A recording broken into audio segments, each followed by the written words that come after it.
একটা লোকের পরিবারে একাধিক ভাই রয়েছে, সবাই জাগতিক ভালো জ্ঞান বুদ্ধি নাই, ভালো মানুষ, তবে একাডেমিক ব্যাকগ্রাউন্ড, ইংলিশ, অঙ্ক, আরবি, বাংলা, জমি জমার কাগজপত্র ভালো বোঝে না।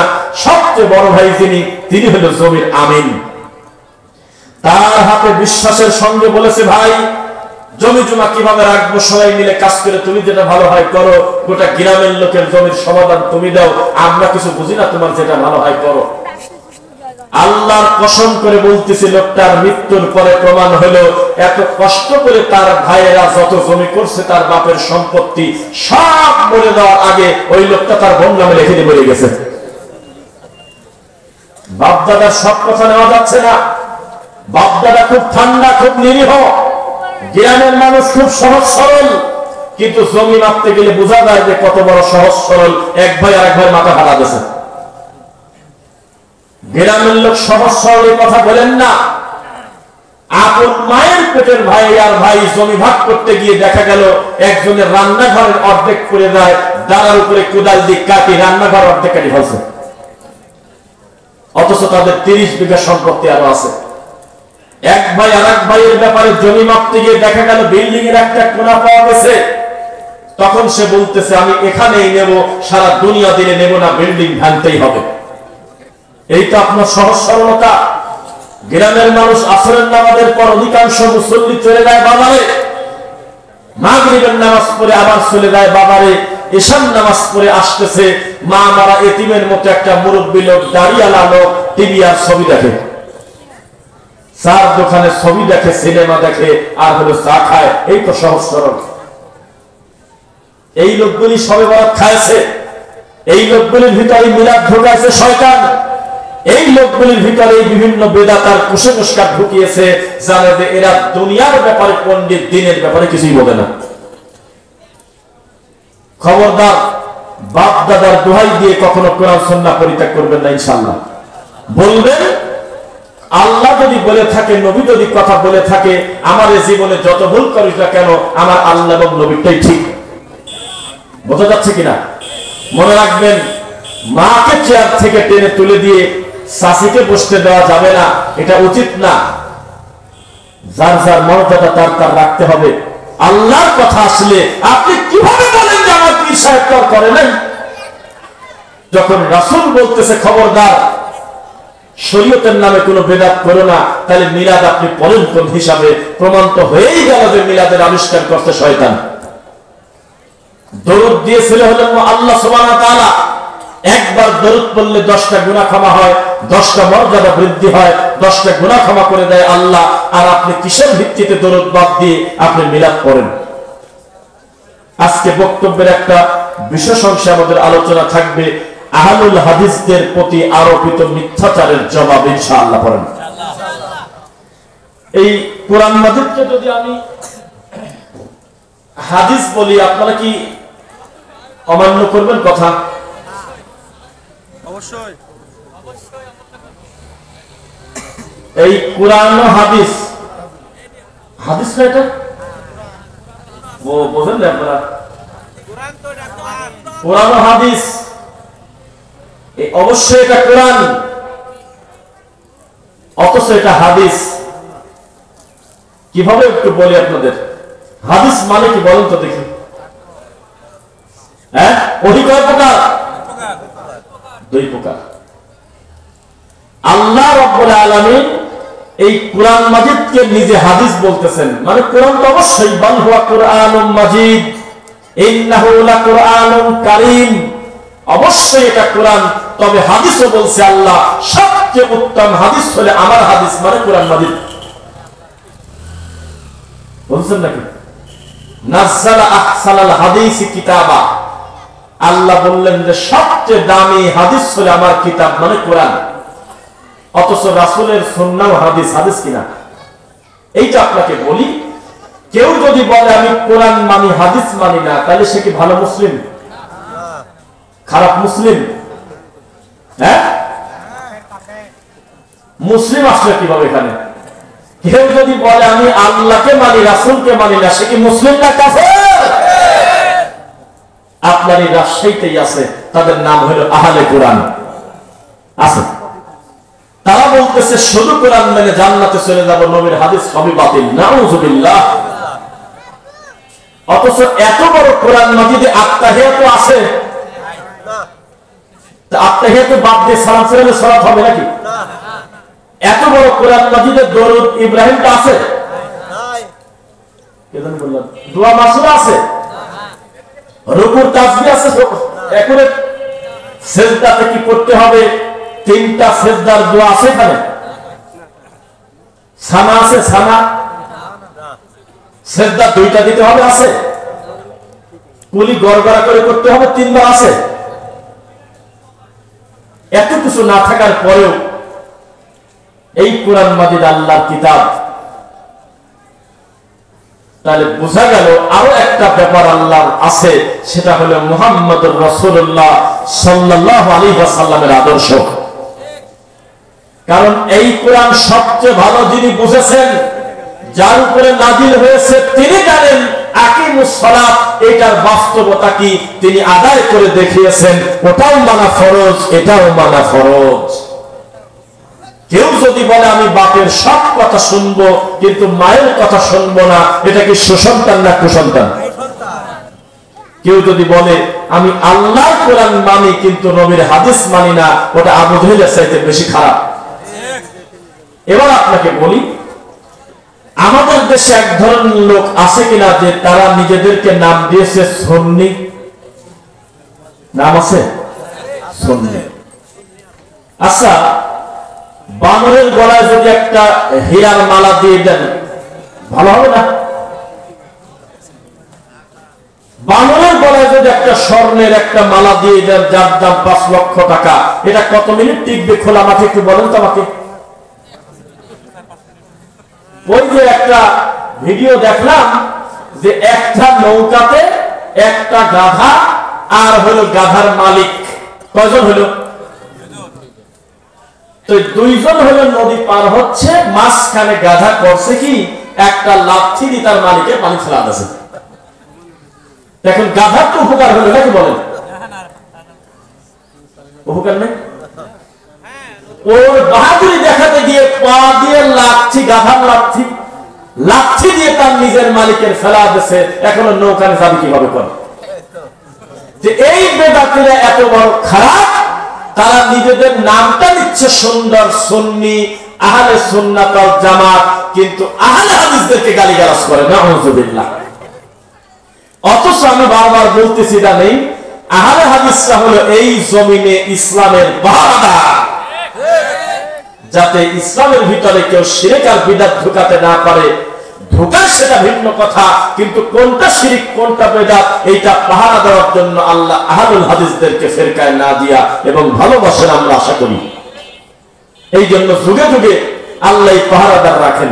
আপনাদের এলাকার বাজারের নাম কি? সারদা বাজার। এই সারদা বাজারে কোনো নাইট গার্ড নাই। এই মোট বাজারে কতগুলো দোকান হতে পারে একটা ধারণা? 500 প্রায়। এই 500 দোকানের জন্য আপনারা নাইট গার্ড রাখছেন হলো 1000 জন, ঠিক না?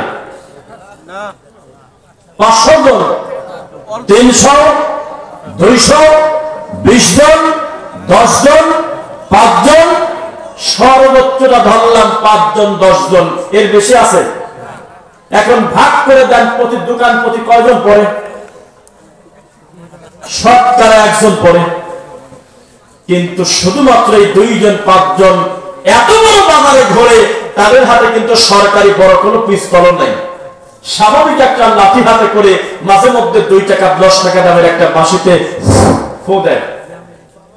এই ফু দেওয়ার কারণে হাজার হাজার চোর ডাকাত এই মানুষগুলোর অন্তত কান পর্যন্ত পৌঁছে গেছে যে খোলা মাঠে আর আগের মতো ডাকাতি করা যাচ্ছে না, এখন নাইট গার্ড আছে। অথচ এই ডাকাত যখন কোন এলাকায় ঢোকে তখন একা একা ঢোকে না। আমরা গ্রামে কথা শুনতাম যে এলাকার লোকের সহযোগিতা ছাড়া ডাকাত ঢোকে না। ডাকাত বুঝবে কিভাবে আমার আর ভাইয়ের গোয়ালে কয়টা গরু আছে? স্থানীয় লোক প্রতিবেশী এই সুযোগটা করে দেয়, সত্য না মিথ্যা? 2, ডাকাত ওই প্রস্তুতি নিয়ে আসে, কোনোভাবে যদি পরিস্থিতি জটিল হয়ে যায় অন্তত 200 লোকজন তারা মারে সরে যাবে এরকম ক্ষমতা নিয়ে বের হয়, শত শত অস্ত্র নিয়ে তারা আসে, অন্তত 50 জনের কাফেলা, ঠিক কিনা? এত অস্ত্র থাকার পরেও এই সারদা বাজারে মাত্র 2 থেকে 5 জন লোক নাইট গার্ড থাকার কারণে এত বড় বাজারে মাসেও একদিন ডাকাতি হয় না। এই শরীয়তে ইসলামের পাহারাদার আল হাদিসরা, সাহাবুল হাদিসরা যুগে যুগে যত বেদাতি, যত শিরককারী কবর প্রদান ইসলামের ক্ষতি করতে চেয়েছে, মুখোমুখি দাঁড়িয়ে গিয়েছে কোরআন হাদিসের দলিল নিয়ে, ইনশাআল্লাহ কেউ ঠেকাতে পারবে না। এখন বেদাতি বক্তব্য দিবেন, আমি আশাবাদী এই যে আমাদের সোনামণি বাচ্চারা, মাদ্রাসার ছোট ছোট বাচ্চা ভুল ধরায় দেবে। দাঁড়ান, খুতবার শুরুতেই আপনার ভুল হচ্ছে। আপনি প্রথমেই একটা জাল হাদিস বললেন, আল্লাহর নবীকে সৃষ্টি না করলে পৃথিবীর সৃষ্টি হতো না, এটা হাদিস না, এই বাচ্চাও জানে। এই মাহফিলে কোন বেদাতি হুজুর যদি এসে বলে, ও খোদা তুমি আমাকে ক্ষমা করো, আপনারা নিষেধ করে দিবেন খোদা কাকে বলে ডাকতেছেন, আমার আল্লাহকে খোদা বলা যাবে না, তার অসংখ্য সুন্দর নাম আছে, খোদা বলেন তোমরা। এই মাহফিলে এসে যদি কেউ অর্ধেক জিকির করে সম্মিলিত আর বলে আরো জোরে করেন লা ইলাহা ইল্লাল্লাহ, আর উনি যদি চা খেতে যায় আপনারা নিষেধ করবেন, কারণ এই পদ্ধতিটা আমার রাসূল শেখায়নি। এর নাম হলো পাহারাদার। যেখানেই শিরক হবে, কুফরি হবে, বিদআত হবে, আহলুল হাদিসের বাচ্চা দাঁড়িয়ে যাবে ইনশাআল্লাহ।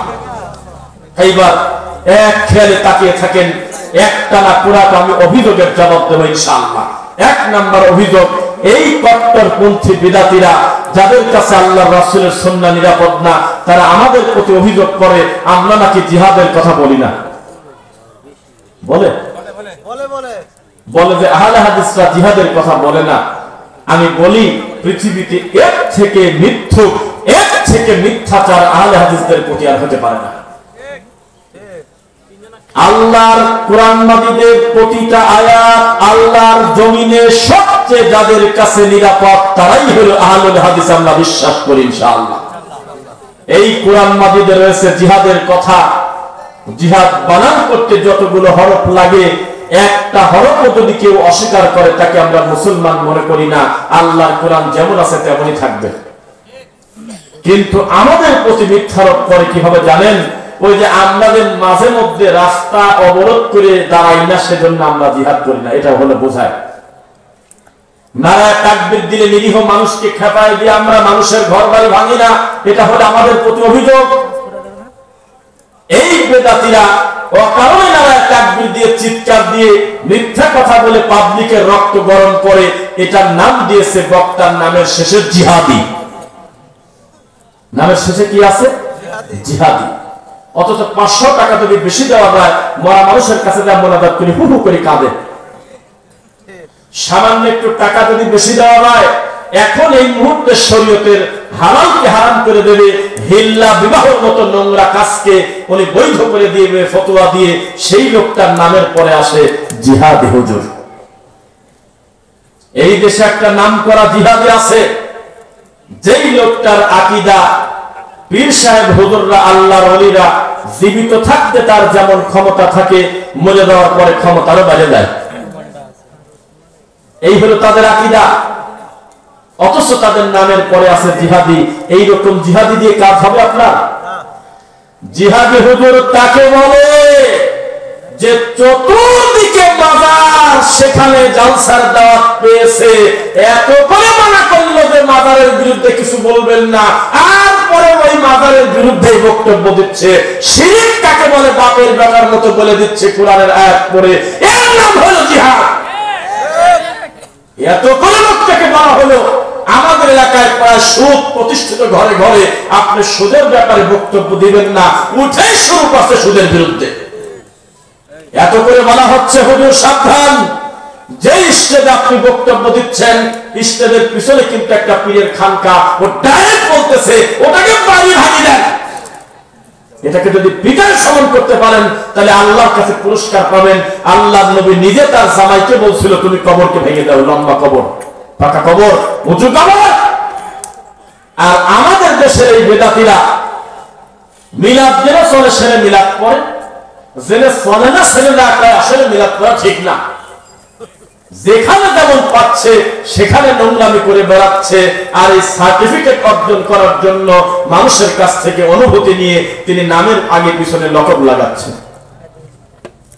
জানেন, যাদেরকে আজকে আপনারা জিহাদ করে না বলে আমাদেরকে গালিগালাজ করতেছেন, পাবলিকের সামনে আমাদের খারাপ করে প্রকাশ করতেছেন, জেনে রাখবেন এই বাংলাদেশের মাটিতে এক সময় সবচাইতে বড় হুজুরের নাম ছিল তোফাজ্জল বৈরাগী। আল্লামা সাইদি রাহিমাহুল্লাহর মতো ভালো মানুষের নামটা আমি এখানে নিলাম না, কারণ তার হিসাবটা ভিন্ন। আমি বলতেছি তথাকথিত এই সমস্ত বিদআতপন্থী লোকদের আমাদের এই দেশের 95% মানুষের বড় বক্তা ছিল সাইদি সাহেবের পরে এই তোফাজ্জল বৈরাগীর মতো একটা কবর পূজারী, মাজার পূজারী একটা মুশরিক, যে মরে যাওয়ার কিছুদিন আগেও লিটন দেওয়ান সৃষ্টির আংটি বেঁচে গেছে। নাম শুনছেন? লিটনের নাম শুনছেন? আংটি বেঁচে গেছে। যেই লোকটা বলতেছে শোনো, যেখানে তার 2টা মেয়ে বিয়ে করার কারণে একটা লোকের নাম হয় জিন নুরাইন, আর নবী নিজে নূরের তৈরি না যে বলে সে ভণ্ড, এ কথা বলে মরে গেছে। যেই লোকটা সারা জীবন হরিণের গল্প, কুত্তার গল্প, ব্যাঙের গল্প, বাঘের গল্প, উল্টা পাল্টা মিথ্যা কথা বলতো, হাওমাও করে আমাদের বাপদাদারা মুরব্বীরা কান্নাকাটি করতে আর বলতো আত্মাটা ভরে গেছে, এই গাভীর পেশাব দিয়ে সিরা ভিলায় মানুষকে খাওয়াতো, এই সময় ওই লোকটা ছিল বাংলাদেশের শ্রেষ্ঠ বক্তা। সংখ্যার বিবেচনা সত্যের মাপকাঠি না। কোন সাহসে কাদের তাকবীর আপনি আহলে হাদিসদের বিরুদ্ধে কথা বলেন? আপনি জেনে রাখবেন এই জমিনে আহলে হাদিসদের বিরুদ্ধে সবচেয়ে বেশি যে অপবাদ দেয় সেই লোকটা নিজেও জানে আহলে হাদিসরা হকের উপরে আছে, আর ও হলো ভণ্ড। শুধুমাত্র পাবলিকের সেন্টিমেন্ট নেওয়ার জন্য তিনি সত্য কথাটা খোলা মাঠে বলে না। একটা বড় মুফতি আরিফ বিন হাবিব, ইনসাফ করে আমরা কথা বলি, দেখেন তার গলার কণ্ঠটা কত মিষ্টি সুন্দর, কণ্ঠ ভালো না? অন্যান্য যে কোনো দেওবন্দি থেকে তিনি কিন্তু অনেক দায়িত্বশীল কথা বলেন, আরবি হাদিসও বলেন মুখ দিয়ে, কিন্তু শুধুমাত্র মাথাটা নির্দিষ্ট তরিকার কাছে, মাযহাবের কাছে বিক্রি করে দেওয়ার কারণে এমন একটা মানুষ আহলে হাদিসদের গালি দিতে একটু কষ্ট পায় না। তার মতো একটা দায়িত্বশীল লোক বলতেছে, তোমরা নিজেদেরকে আহলে হাদিস দাবি করো, তাহলে 11টা বিয়ে করো, নবী তো 11টা বিয়ে করছে।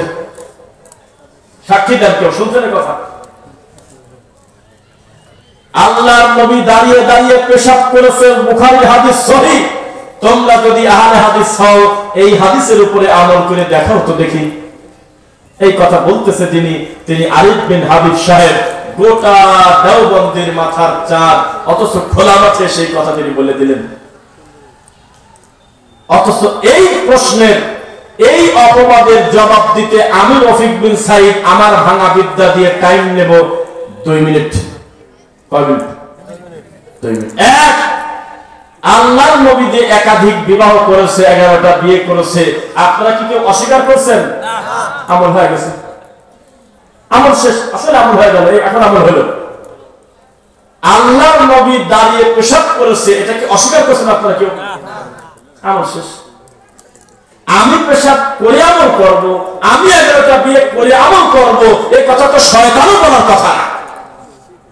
11টা বিয়ে যিনি করেছেন তার নাম হলো মুহাম্মদুর রাসূলুল্লাহ সাল্লাল্লাহু আলাইহি ওয়াসাল্লাম। তো তিনি বিবাহ করেছেন কয়টা? 11টা। আর আল্লাহ নিজে কোরআন মাজিদের নবীকে দিয়ে বলাচ্ছে, হে নবী, আর আপনার উম্মতকে বিয়ে করতে বলেন মাসনা 2টা, সুলাসা 3টা, রুবা 4টা, ইনসাফ করতে না পারলে আল্লাহর ভয়তে একটা নিয়েই থাকুক। সর্বোচ্চ কয়টা পাইছেন? তাহলে এই মাযহাবী বেদাতীরা কত বড় খারাপ! আপনাকে আর আমাকে খাটো করার জন্য আমার নবীর 11টা বিয়ে নিয়ে সামনে আনলো, বলবেন না নাউজুবিল্লাহ? 2, দ্বারা পেশাব করার দলিল কি নেবেন কিনা? এই বানেশ্বর থেকে ঢাকা যাচ্ছেন, মাঝপথে হোটেল বিরতি দেয় না? দেয় না? অথবা হোটেল বিরতি দেয়ই নাই, এমন একটা মসজিদের পাশে দাঁড় করাইছে আপনাকে, যে ভাই যদি কারোর হাজত থাকে সেরে নেন। তো সেখানে যা দেখতেছেন যে মসজিদটা প্রায় 2 বিঘার উপরে, খুব সুন্দর জাকজমক, কিন্তু পেশাবখানায় ঢুকে ভালো মানুষ বসে পেশাব করতে পারবে না, এত চাপা করে পেশাবখানাটা করছে, 2 পাশে পেশাব লাগিয়ে আছে। নিবেন কত? খালি বলেন, আমি দেখা দিচ্ছি। আমি একটা ভিডিও করছিলাম এই নাটকে, আমাদের এই দেশে 1 কোটি টাকা দিয়ে আল্লাহর ঘর করেছে, আর পেশাবখানাটা করেছে এত চাপা, জুব্বা গায়ে দিয়ে ঢোলাঢিলি পোশাক পরে একটা নামাজি লোক বসে পেশাব করবে ভালোভাবে, পায়জামা পরে এই সুযোগ রাখে নাই, হাত পাশে লেগে যাবে। অথচ পেশাবের সেটা এত ভয়ঙ্কর, কবরে তার তীব্র আযাব হবে, এ কথা জিবরাইল আমার নবীকে বলছে। আছে কিনা? এইরকম পরিস্থিতিতে পড়ে গেলে আপনি যদি দাঁড়িয়ে পেশাব করেন, আপনার যদি একটা গুনাহ হয় যদি প্রমাণ করতে পারেন, তাহলে আমি কোনোদিন আবার এসে সবার সামনে কান ধরে ক্ষমা করে দেব, আর কি লাগে বলেন? এটা হলো জায়েজের ব্যাপার। পরিস্থিতি যদি এমন হয় যে আমি বসতে পারতেছি না, ময়লার ভাগার, ওখানে বসার মতো পরিস্থিতি নাই, তো দাঁড়িয়ে পেশাব করবেন, এটা জায়েজ। অথচ জাতি এখনো পর্যন্ত জানে না, আহলে হাদিসদেরকে ঠেকানোর জন্য আর কোনো কিছু খুঁজে না পেয়ে এই পাগল বেদাতির একটাই লাস্টে কমন প্রশ্ন দিয়ে শুরু করে, তোমরা যদি আহলে হাদিস হও, 11টা বিয়ে করছেন নবী, এটাও তো হাদিস, এটা আমল করো তো দেখি। বলে কিনা? বলে নবী তো দাঁড়ায়ও পেশাব করছে, এটা তোমরা আমল করো দেখি কিভাবে করো। বলেন নাউযুবিল্লাহ। এই বেদাতি নিজেদেরকে দাবি করে সুন্নি, এ যেন বিড়াল দেখলে ভয় পায়, তার নাম হলো মুজাহিদ। সুন্নাহর সাথে যাদের কোনো সম্পর্ক নাই, ঘোড়ার সাথে ঘোড়ার ডিমের সম্পর্ক যেমন, আমাদের এই দেশে বেদাতিদের সাথে ইসলামের সম্পর্ক তেমন। কোনো সম্পর্ক নাই। মিনিটে মিনিটে আমার রাসূলের সুন্নাহ ব্যঙ্গ করাটাই হলো তাদের ইবাদত, কিন্তু মাঠে ময়দানে এসে নিজের নামের আগে লেখে আল্লামা, ঠিক তোমাকে তোমার বিচার হবে একদিন ইনশাআল্লাহ। নামের আগে মুফতি, নামের আগে আল্লামা, নামের শেষে আছে দাবা। কত ধরনের লকব তার শেষ নাই। এদের চার ঘাট একটা জায়গার বাঘা, দুঃখিত বাঘা, এই বাঘা শাহী মসজিদ পার হওয়ার পরে বাস স্ট্যান্ডের অপোজিট একটা মসজিদে আমরা ওযুখানার উল্টা দিকে দেখলাম যে বেশ কয়েকটা মাহফিলের পোস্টার আছে, আমাদের আহলে হাদিসের একটা পোস্টার আছে, বাকি 3-4টা পোস্টারের ছবি তুললাম। প্রত্যেকটা বক্তার নামের পরে কি পরিমাণ লকব দেওয়া শুনে ঘৃণা লাগে, এই বেদাতি তার লজ্জা হয় না।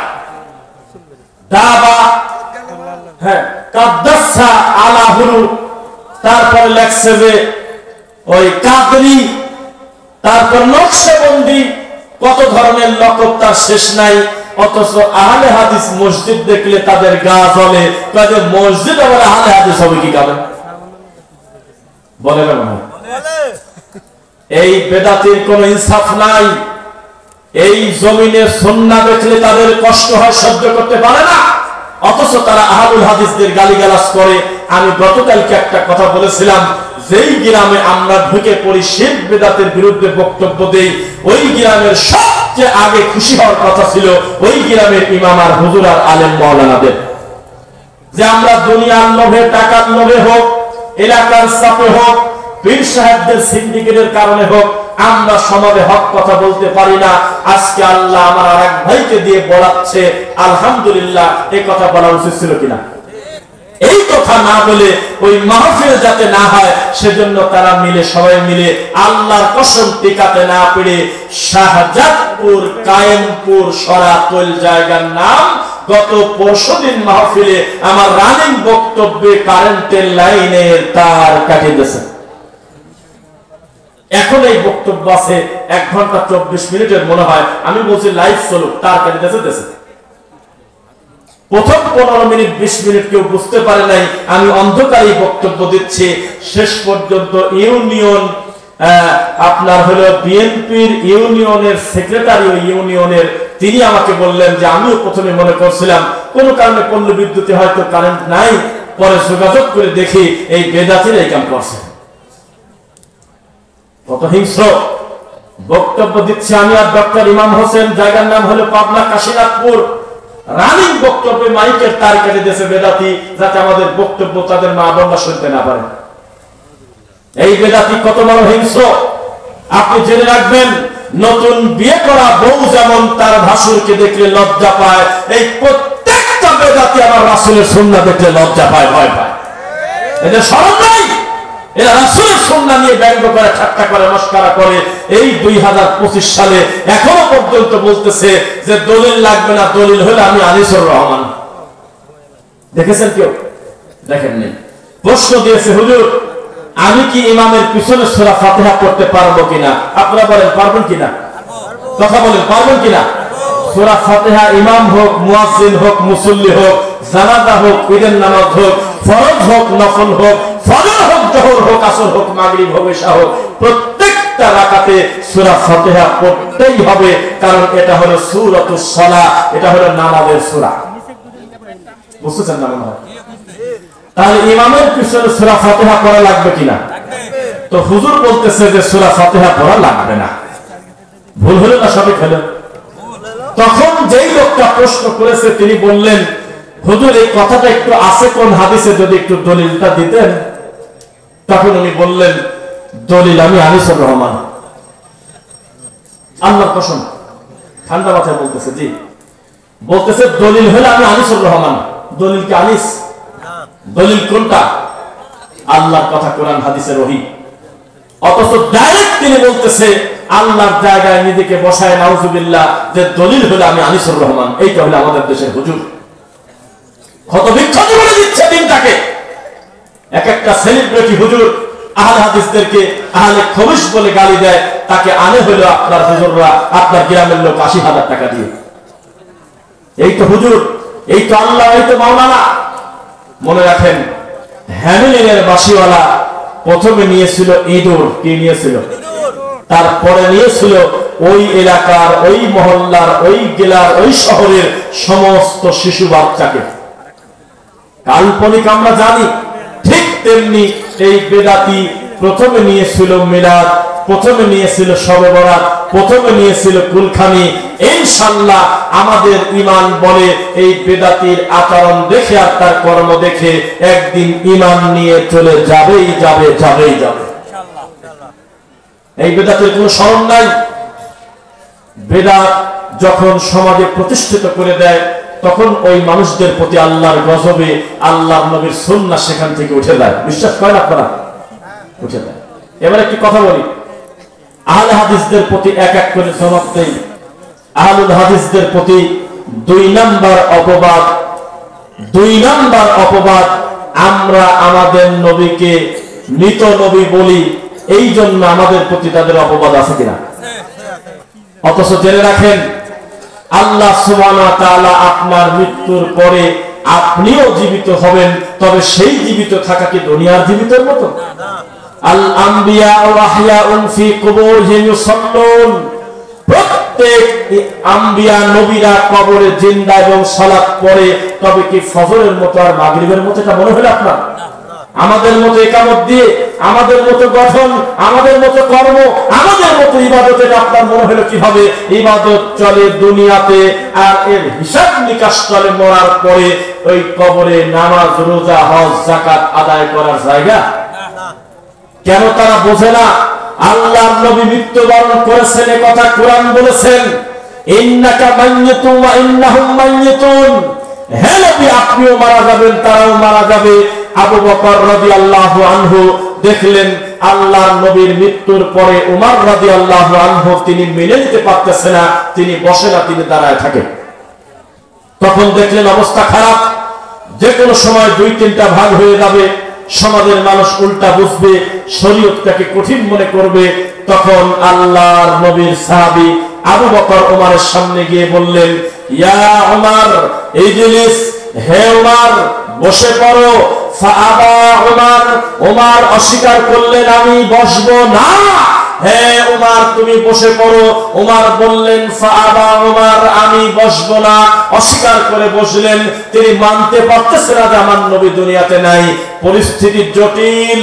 তখন আবু বকর রাদিয়াল্লাহু আনহু বললেন, ফামান কানা মিনকুম ইয়াবুদু মুহাম্মাদ, হে আমার সঙ্গী সাথীরা, কেউ যদি এতদিন মুহাম্মাদের ইবাদত করে থাকতে, পূজা করে থাকতে, ফা ইন্না মুহাম্মাদান কদ মাত, তাহলে তোমরা জেনে রাখো মুহাম্মদ মারা গেছে, আর জীবনে ইবাদত করতে হবে না।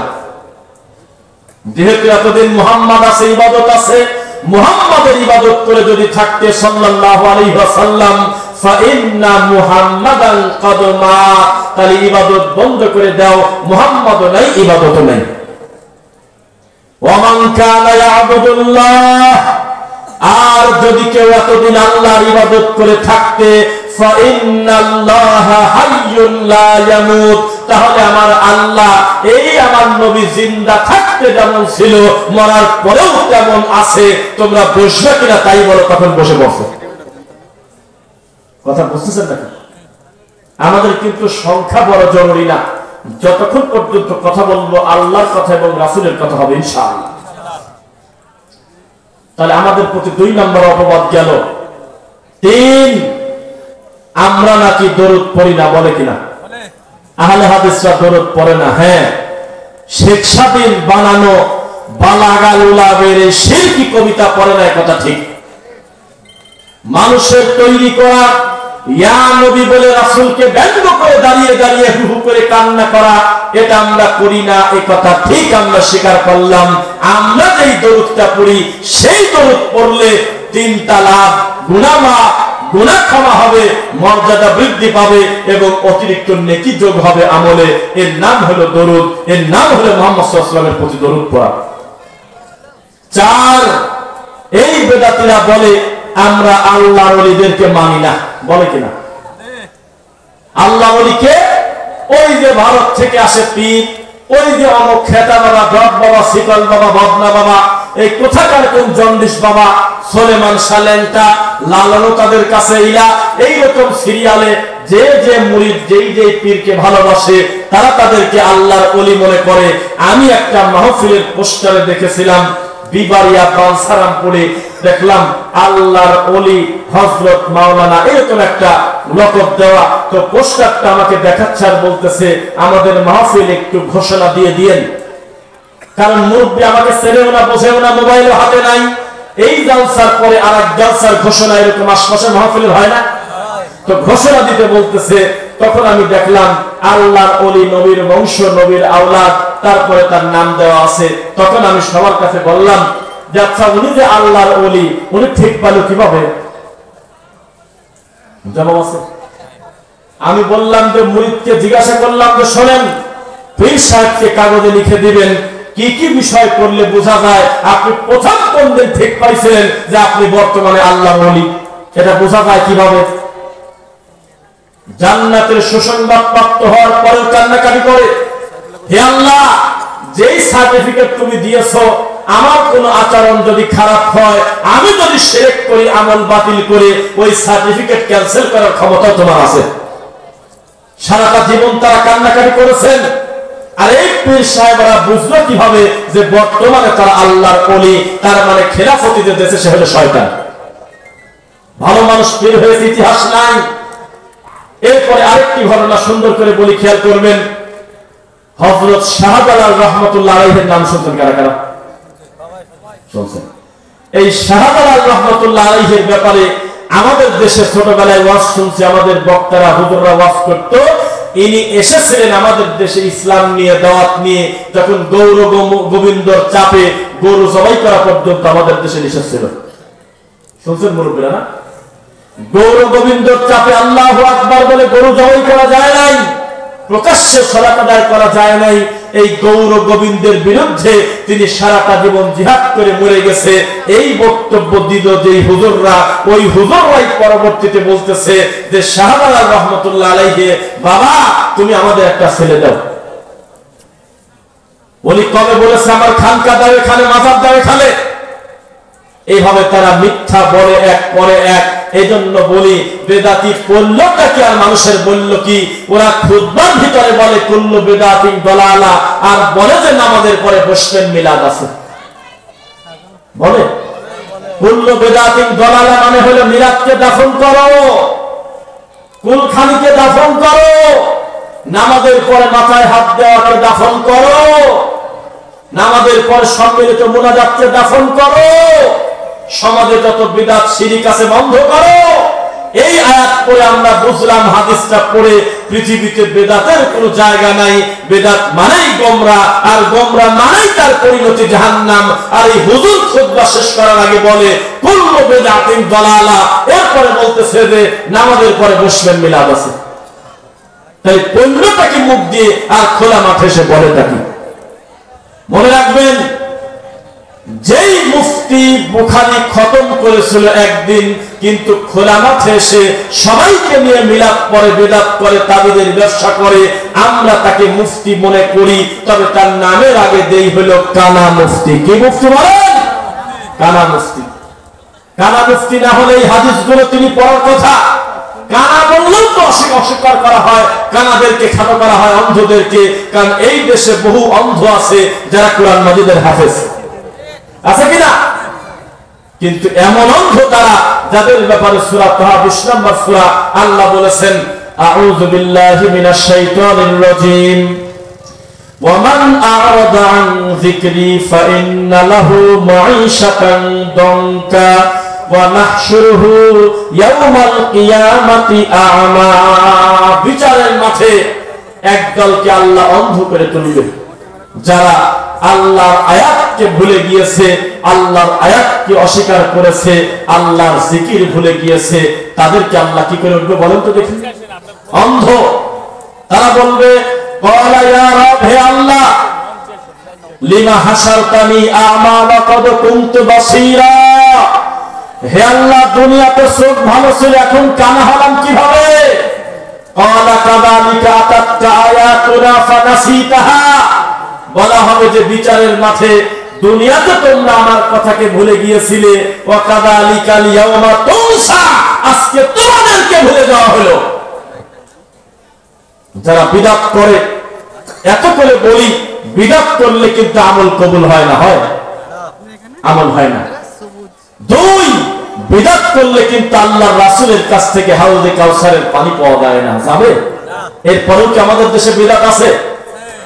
এটা হলো সেই বাংলাদেশ যেই দেশে সুন্নাহর দাম কম, বিদআতের দাম বেশি, তাওহীদের দাম কম, শিরকের দাম বেশি। কেননা আমাদের এই দেশে ভাবাও যায় নাই একটা সময় 90% মুসলমান থাকার পরেও জোড়া কলা খায় নাই যে জোড়া বাচ্চা হবে। এই দেশে, আমাদের এই দেশে কিছুদিন আগ পর্যন্ত দেখেছি এখনো গ্রামগঞ্জে আছে লাউয়ের জানলা, সিমের জানালায় জুতা ঝোলা রাখে। এখনো ধানের খেতে, গমের খেতে একটা পাতিল দিয়ে একটা মানুষের আকৃতি বানায়, তার উপর টিক চিহ্ন দিয়ে রাখে যাতে নজর না লাগে। এখনো বানেশ্বর দিয়ে মাঝে মধ্যে মালবাহী ট্রাক যায়, যেই ট্রাকের নিচে ওই যে ঘর ঝাড় দেওয়া ঝাড়ু ঝোলা রাখছে। এই জাতির কল্যাণ কিভাবে হবে? যেই জাতি তার দিনকে খণ্ড বিখণ্ড করে দিয়েছে, মিনাল্লাযীনা ফাররাকু দীনাহুম ওয়া কানু শিয়া কুল্লু হিজবিন বিমা লাদাইহিম ফারিহুন।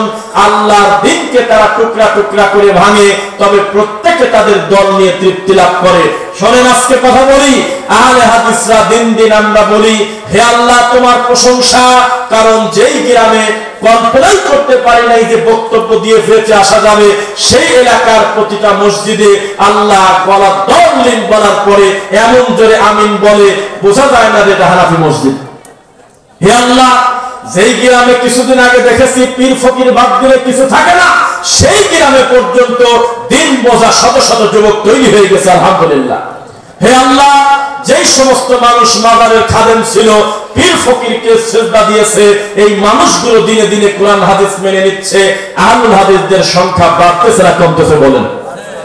একদিকে আমরা খুশি তৃপ্তি লাভ করি, অন্যদিকে আক্রোশী বলতেছে গত বছর এসেছিল 300 গরু, এবছর আসছে 350 গরু। প্রত্যেকে তার দল নিয়ে তৃপ্তি লাভ করে, কুল্লু হিজবিন বিমা লাদাইহিম ফারিহুন। ওইদিকে মুনাই বাবা বলে, গত বছর আমাদের এখানে মানুষকে জায়গা দিতে পারি নাই, এবছর আমরা প্রায় 200 বিঘা জায়গা বাড়িয়ে দিলাম, তবুও জায়গা হলো না, তাহলে আমরা হকের উপরে আছি। তবলিগের লোক বলতেছে, দেখো আমাদের আখেরি মুনাজাতে আগে টঙ্গিতেই জায়গা হয় নাই, এখন স্টেশন রোড দিয়ে, সেরাগালি দিয়ে, আশুলিয়ার কামারপাড়া দিয়ে, আব্দুল্লাহপুর টঙ্গী ব্রিজ থেকে শুরু করে পুরা জায়গাটা জ্যামে পূর্ণ হয়ে গেছে। যেদিক তাকাই শুধু মানুষ আর মানুষ, ইমাম কোন জায়গা, মুসল্লি কোন জায়গা বোঝা যায় না। যে যেভাবে পাশে নামাজ পড়তেছে, ইমামের সামনেও সেজদা দিচ্ছে। ইমাম যদি দাঁড়ায় হলো টঙ্গী তুরাগের পাশে, আর আব্দুল্লাহপুরের ব্রিজের ওই পাশে যদি কেউ নামাজ পড়ে, ওর জায়গা কি ইমামের পিছনে না সামনে? তার মানে তারাও বলতেছে দিন দিন আমরা এগিয়ে যাচ্ছি। এটা হলো তাদের চিন্তা, তাদের ধারা। তাহলে মনে রাখবেন, আরেকটা কথা, দেওয়ানবাগির নাম শুনছেন? আমরা মনে করছিলাম যে ফাতেমাকে বললো আমার বউ, যেই লোক বললো আমি আর আল্লাহ দুইজন আলাদা, কেউ না, উপরে একই জিনিস। যেই লোক বললো মোহাম্মদ সাল্লাল্লাহু আলাইহি ওয়াসাল্লাম ময়লার ভিতরে পড়ে গেছিল, আমি হাত ধরে টানে তুলছি, এত বড় কুলাঙ্গার মরে গেলে মনে হয় তার দলও চলে যাবে, মনে করছিলেন না? এত বড় বেঈমান মরে গেল, এখনো পর্যন্ত তার ছেলে জন্মদিনের কেক কাটতেছে, তার বাপের তাহিরির মতো ল্যাংটা সেখানে যায়। দেখছেন আপনারা দৃশ্যটা? হ্যাঁ দেখছেন না? কে দেখছেন? যাক, বিপদে যাতে আমি একা না পড়ি। তার মানে বোঝা গেল কেউ বসে নাই।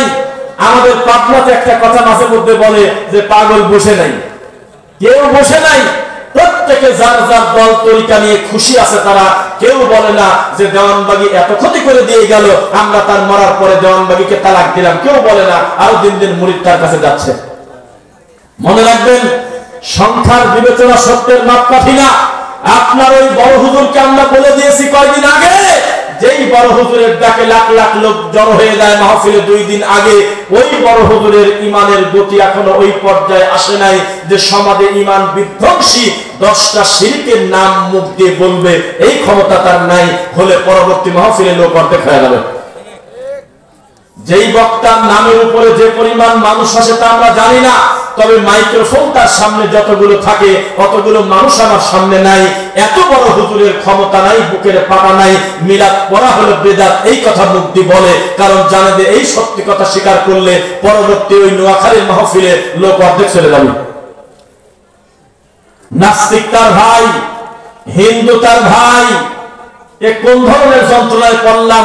অথচ মুমিন, ইন্নামাল মুমিনুনা ইখওয়া, মুমিন হলো মুমিনের ভাই, মুসলিম হলো মুসলিমের ভাই। নাকি ভুল বলছি? নাস্তিক আমার ভাই কি করে হয়? ইহুদি আমার ভাই কি করে হয়? লা তাত্তাখিযুল ইয়াহুদা ওয়ান নাসারা আউলিয়া, কোন ইহুদি খ্রিস্টান আমার বন্ধু না। বাদহুম আউলিয়া ও বাদ, তারা হলো নিজেরা নিজেরা বন্ধু, তারা হলো আমার শত্রু, ইসলামের শত্রু, দ্বীনের শত্রু। এত বড় বড় হুজুর, কত আশা করে রয়েছি আমরা যে হুজুরকে একটু বলে দিয়ে আমাদের বক্তব্য যদি কোনো একদিন শোনে। লাখ লাখ লোকের আমানত আল্লাহ তাকে দিয়েছে। তিনি ইউটিউবে একটা ভিডিও দিছিল না, কিছুই করে নাই, খালি একটা চ্যালেঞ্জ করছিল, চ্যানেল 1 লাখ লোক সাবস্ক্রাইব করছিল। ইতিহাস, যেই লোকটা বক্তব্য দিয়ে ইউটিউবে ফেসবুকে ছাড়লে মুহূর্তের ভিতরে মিলিয়ন মিলিয়ন মানুষের কাছে পৌঁছে যায়, আজ পর্যন্ত তার এই সাহস হলো না তাবিজ কবজ গলায় নিলে শিরিক হয়, এটা খোলা মাঠে বলা। অথচ মাওলানা সাইদি রাহিমাহুল্লাহ বলে গেছে বহুদিন আগে। এই তো হুজুর, হুজুর মাহফিলে এসে গান কয়, আমার লজ্জা করে। কেউ কাগজে লিখে দেয় নাই যে হুজুর একটা গান বলবেন, উনি হিন্দি গান নকল করে বাংলা গান কয়, প্রায় প্রত্যেকটা মাহফিলে একটা করে। তাহলে আপনি বোঝেন এই জাতির কাছে আসল সোনার চাইতে সিটি গোল্ডের দাম বেশি। কুরবানির মাংস কত ভাগ করতে হবে বলেন? ডাইরেক্ট ওইভাবে বলা নাই যে কত ভাগ। কুলু আতইমুল কানিআ ওয়াল মুহতার, কুলু আতইমুল বাইসাল ফাকির, নিজে খাও, ফকির মিসকিনকে দাও, প্রতিবেশীকে দাও। 3 ভাগ করলে কোনো পাপ হবে না, তবে আপনার গতিতে মাপবেন। বাড়ির নিজের পরিবারের লোক সংখ্যা প্রায় 22 জন, গোস্তই হয়তো 15 কেজি, তখন আপনি বেশি রেখে অল্প দিবেন। আর লোক হলে মাত্র 3 জন, তখন আপনি অল্প রেখে বেশিটা দিবেন। বোঝা যাচ্ছে কিনা? কিন্তু যারা ফরজ ওয়াজিব বলতেছে 3 ভাগ করা, তারা কোনো দলিলের ভিত্তিতে বলে নাই, ধারণার ভিত্তিতে বলেছে। কথা বোঝা যাচ্ছে কিনা? আচ্ছা, আরেকটা ব্যাপার, বেশি দিয়ে দিবেন এটাই বলা ভালো। কেন জানেন?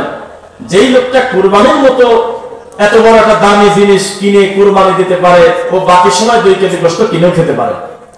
তাহলে আপনার পরিমাণটা কমায় দিয়ে আপনি বেশি পরিমাণটা দিয়ে দেন, সেটা ভালো। তবে দিতে আপনি বাধ্য না, পুরাটা দিতে বাধ্য না। আপনি বেশি রেখেও কম দিতে পারবেন, কম রেখেও বেশি দিতে পারবেন। আলেম ওলামার দায়িত্বশীল যারা, তারা বলেছে ওই লোকটার নিজের পরিবারে আত্মীয় স্বজন যদি খুব বেশি থাকে, তখন নিজেরা মিল করে খাবে, দেবে অল্প। আর যদি লোক কম থাকে, অল্প রেখে বেশি রেখে, অল্প রেখে বেশি দিয়ে দেবে। বোঝা যাচ্ছে? আচ্ছা, রমজানের ফিতরা, এটা নিয়ে তো খুব চলতেছে।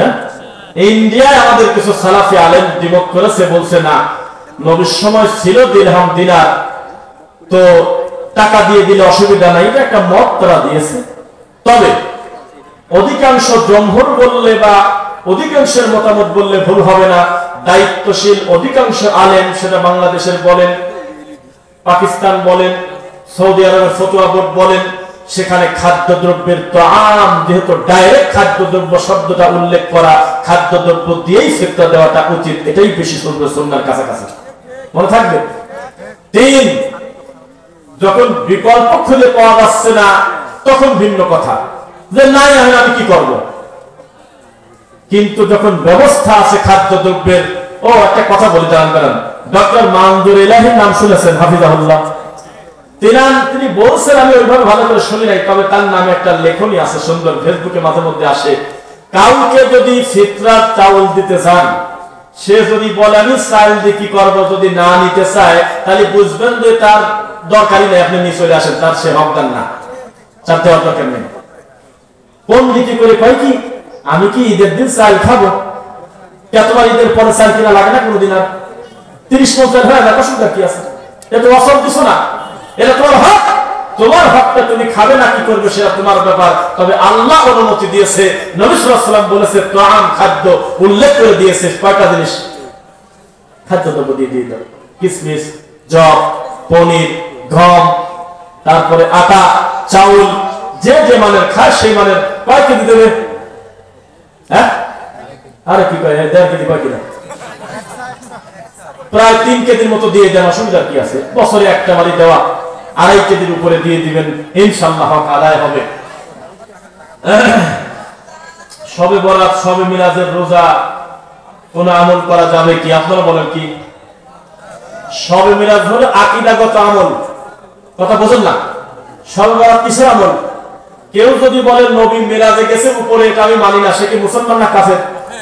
আর কেউ যদি বলে আমার নবীকে আল্লাহ তার কাছে ডেকে নিয়েছিলেন, কিভাবে নেছে তা আমি জানি না, তবে নেছে আমি মানি, সূরা বানী সূরার 17 নম্বর সূরা, আমল শেষ। আচ্ছা, শবে বরাতের ব্যাপারে আমলযোগ্য কোন হাদিস এই পৃথিবীতে নেই, সহিহ হাদিস ডাইরেক্ট নাই। একটা হাসান পর্যায়ের হাদিস আছে, বাকি সবই জাল জয়ীফ। সেই হাসান হাদিসে আমলের কোনো কথা নাই। বলা আছে কেউ যদি হিংসা অন্তরে না রাখে, বিদ্বেষ না রাখে, আর যদি শিরক না করে, তাহলে সে যদি ঘুমিয়েও থাকে ঈশান নামাজ পড়ে, আল্লাহ অটোমেটিক ওই রাতে মানুষকে ক্ষমা করে দেয়। এটা একটা বোনাসের মতো, বাৎসরিক একটা বোনাস। আচ্ছা, মৃত ব্যক্তির উদ্দেশ্য করে কোনো খাবার চলবে না। চলবে কি? বাংলাদেশে সবচাইতে বাহাপনা 2টা কাজ, একটা হলো বরযাত্রীর খানা, কন্যা পক্ষের উপরে জুলুম করা, আর একটা হলো মৌতি খাওয়া। এই 2টা খাওয়া হলো মানুষের প্রতি জুলুম করা। এগুলো যারা খায় তারা হলো ছোট লোক, তাদের কোনো ব্যক্তিত্ব নাই, তাদের হায়া নাই, তাদের লজ্জা নেই। আচ্ছা, 40 সম্পর্কে মানুষকে এত বোঝানোর পর শোনে না। ওইটা খাওয়ার বিষয়, যেহেতু বিষয়টা খাদ্য সংক্রান্ত, তাই মানতে চায় না। তো খাইতে তো মজা লাগে। ছোট লোক, যে লোক মরে গেছে তিনি কয়দিন শোক পালন করবে, তার পরিবার, আর বউ 4 মাস 10 দিন। তাই ভালো মানুষের বাচ্চা বাড়ি থেকে খিচুড়ি রান্না করে বাড়িতে দেওয়াটা উচিত ছিল, যে শোনো আল্লাহ অনুমতি দিয়েছে, তোমার ভাই মরে গেছে, তোমার রান্না করার দরকার নাই, জোর করে হলে তাকে একটু খাওয়ানো উচিত ছিল, কারণ তার নাকের পানি আর চোখের পানি একা গেছে। আরে কত বড় সকল ওই লোক এমন বিপদে পড়লো, তার ভাই মরে যায়, এখন গোয়ালের গরু ভাই করে নিয়েছে, সবাই করে খাওয়ার লাগতেছে। ছোট লোক এগুলি যারা, তারা ছোট লোক। ওই যে বললাম যে এখন ইদানিং বেদাতিরাও সত্য স্বীকার করে। বেদাতিদের একটা মাওলানা আছে, মুফতি আরিফ বিন হাবিব, সেই লোক পর্যন্ত কয়েকদিন আগে একটা বক্তব্য দিল, দেখলাম উনি বলতেছে এগুলো খেলে মানুষের আত্মা পচে যায়, এগুলো খাবেন না, এটা উনি বলছেন। আল্লাহ আমাদের হেদায়েত করেন, আমিন। ফিতরা কবে দিতে হবে বলেন তো? 10 দিন আগে নাকি? চাঁদ দেখার পরে, ঈদের নামাজের আগে। তবে আগে দিন আদায় হবে কিনা এই ব্যাপারে পক্ষে বিপক্ষে কথা। তবে চাঁদ দেখার পরে আপনি ইনশাআল্লাহ পাওনাদারের হকটা বুঝিয়ে দিবেন। ইফতারের সঠিক সময় কোনটা? কাউকে জিজ্ঞাসা করার দরকার নেই, গুগলকে জিজ্ঞাসা করে দেখবেন কি কয়। গুগলে লিখবেন সানসেট, কি লিখবেন? দেখবেন গুগল বলে দেবে পৃথিবীর যেখানেই আপনি থাকেন না কেন, আপনার দেশে সূর্য ডুববে কয়টায়, মাগরিবের রক্ত হবে কয়টায়। আর বেদাতি হুজুর আল্লাহর নবীর সুন্নাহটা হত্যা করার জন্য তারা ক্যালেন্ডারের পর আবার অতিরিক্ত একটা প্লাস চিহ্ন দিয়ে 5 মিনিট 3 মিনিট যোগ করে দিয়ে লাগছে সতর্কতার জন্য 3 মিনিট যোগ করা হলো। নাউযুবিল্লাহ পড়েন। লা ইয়াসালুন নাসু বিখায়রিন মা আফদালুল ফিতর, আমার উম্মত কল্যাণ হারিয়ে ফেলবে যদি তারা তাড়াতাড়ি ইফতার না করে। কে কার কথা শুনবে? আচ্ছা,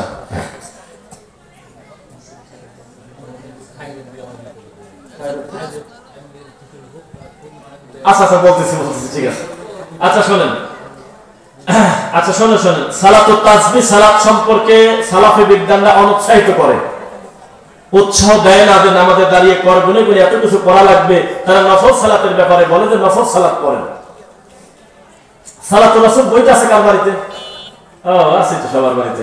দেখবেন যে ওখানে আপনার এই সালাতুত তাসবিহ একটা অধ্যায় আছে, এত সুন্দর করে লেখা আছে, পড়বেন ইনশাআল্লাহ। জমি কট রাখা, দুই একটা শব্দ দেখতেছি, বাকি পড়বো না, বুঝতেছি।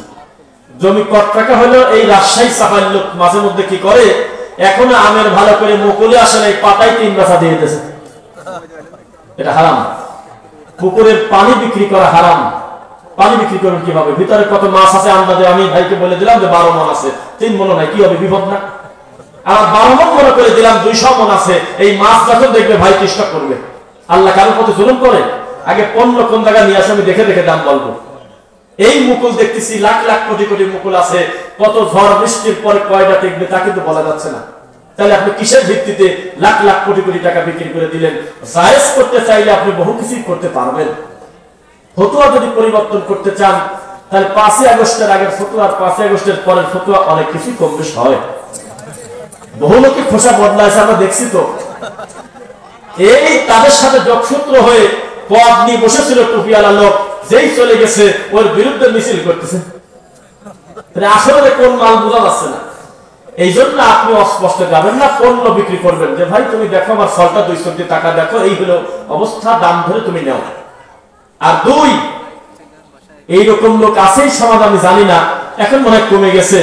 ওই নিজের হক হালালের বাপের জমি ভালো সব ঠিক, এই জমিটা মানুষের কাছে করে কি ওই যে হয় কি বলে ওটা, কট হয়, বন্ধক হয়, বন্ধক তো না, বন্ধ কি মনে হয়, টেন্ডার রেখে কট রেখে